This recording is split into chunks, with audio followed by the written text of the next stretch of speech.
Unang pagbasa. Pagbasa mula sa Aklat ng Karunungan. Ang diwa ng karunungan ay matalino at banal. Iisa ang kanyang kalikasan, ngunit napagkikilala sa maraming paraan. Siya'y dalisay at walang katawang materyal at malayang magparuot parito. Malinis, nagtitiwala at di maaaring mapinsala, maibigin sa mabuti, matalas at di malulupig. Ang karunungan ay mapagkawang gawa, mabait, matatag, tiyak, hindi nababalisa, makapangyarihan at nakikita ang lahat ng bagay. Ang karunungan ay laganap sa lahat ng diwang matalino, matalas at dalisay. Pagkat ang karunungan ay mas maliksi kaysa damdamin, at dahil sa kanyang kadalisayan, siya'y laganap sa lahat ng bagay. Siya ay tilamsik ng kapangyarihan ng Diyos, maningning na silahis ng kanyang kaluwalhatian. Kaya walang marumi na makalalapit sa kanya. Siya ay sinag ng walang hanggang liwanag, salaming kinababakasan ng mga gawa at kabutihan ng Diyos. Bagamat nag-iisa ang karunungan, magagawa niya ang lahat ng bagay. At bagaman siya'y hindi nagbabago, nababago niya ang lahat ng bagay.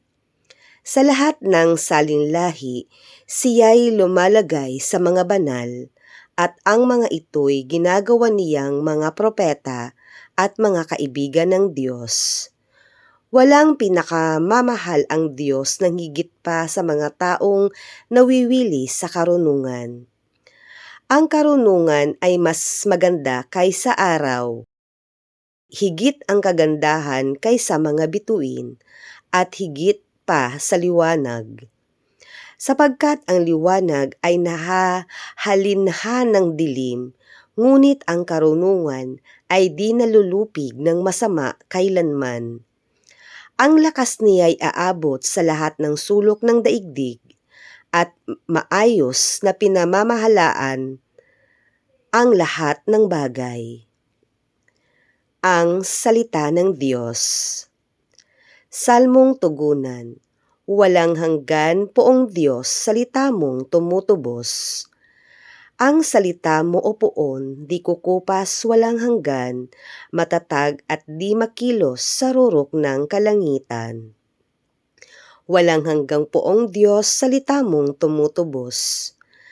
Ang taglay mong katapatan ay hindi na magbabago, ang nilikha mong daigdig, matatag sa kanyang dako.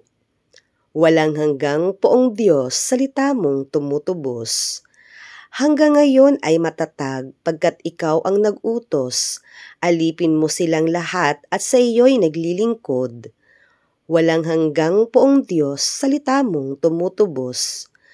Ang liwanag ng turo mo'y nagsisilbing isang tanglaw, nagbibigay dunong ito sa wala pang karanasan. Walang hanggang, Poong Diyos, salita mong tumutubos. Sa buhay ko'y tumanglaw ka at ako'y pagpalain, at ang iyong mga utos ay ituro mo sa akin. Walang hanggang, Poong Diyos, salita mong tumutubos.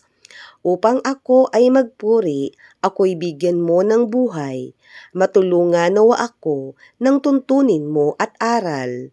Walang hanggang, Poong Diyos, salita mong tumutubos.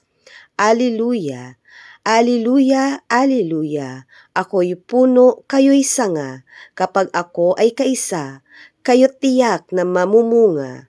Alleluia, alleluia. Mabuting balita. Ang mabuting balita ng Panginoon ayon kay San Lucas. Noong panahong iyon, si Jesus ay tinanong ng mga Pariseo kung kailan itatatag ang kaharian ng Diyos. Sumagot siya, ang pagsisimula ng paghahari ng Diyos ay walang makikitang palatandaan at wala ring magsasabing nagsisimula na roon o rini.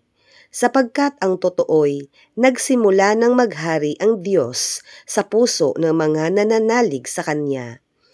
At sinabi niya sa mga alagad, "Darating ang panahong hahangarin ninyong makita ang isa sa mga araw ng Anak ng Tao, ngunit hindi ninyo makikita iyon.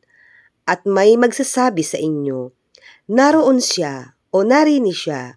Huwag kayong pumunta upang siya'y hanapin, sapagkat pagsapit ng takdang araw, ang Anak ng Tao'y darating na parang kidlat. Ngunit kailangan munang magbata siya ng maraming hirap at itakwil ng mga tao sa ngayon." Ang mabuting balita ng Panginoon. Panalangin ng bayan. Manalangin tayo ng may ganap na pananalig sa Panginoon ng buhay na naghihintay sa atin sa dulong hangganan ng daan ng buhay. Panginoon, dinggin mo ang aming panalangin. Ang simbahan naway palaging ihanda ang mga tao sa pagtanggap kay Kristo sa kanyang pagbabalik. Manalangin tayo sa Panginoon. Panginoon, dinggin mo ang aming panalangin. Sa pagpapasyang kumilos para sa katarungan at kapayapaan, ang mga Kristiyano naway magpagbuklo ang lahat ng tao nang sama-sama sa pananampalataya sa pag-asa at ihanda sila sa muling pagdating ni Kristo. Manalangin tayo sa Panginoon. Panginoon, dinggin mo ang aming panalangin. Ang mga trahedya, gawa man ng tao o ng kalikasan, naway hindi magpaligalig o magpahina ng ating pananampalataya. Manalangin tayo sa Panginoon. Panginoon, dinggin mo ang aming panalangin. Ang mga may sakit, naway tanggapin ni Jesus sa kanilang mga puso.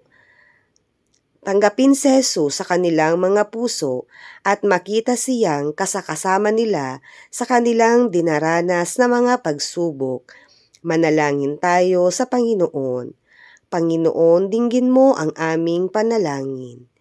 Yaong mga yumao naway mapalaya mula sa mga suliranin ng mundong ito at lumigaya sa walang hanggang kapayapaan.